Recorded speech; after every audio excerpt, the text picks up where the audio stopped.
I'm Mr. Gigabytes, and I'm getting a new chair.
Well, it's been a month.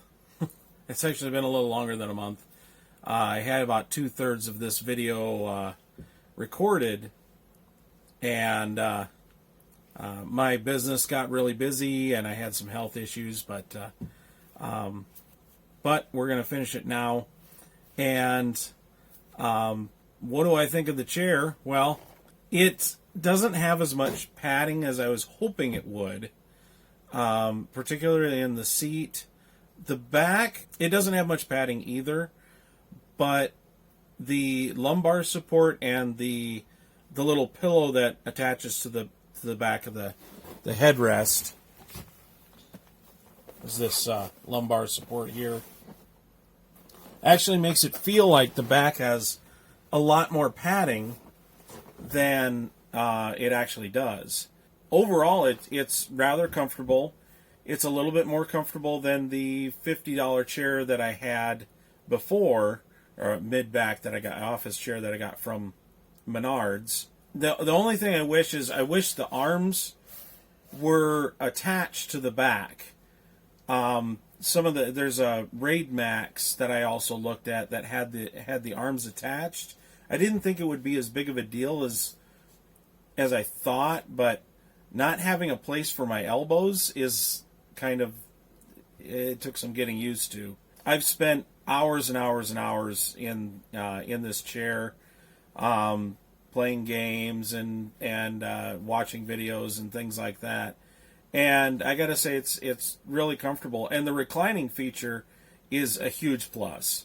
I thought I might miss the rocking feature of my old chair, where you can kind of pull the deal out and then you can rock back and forth.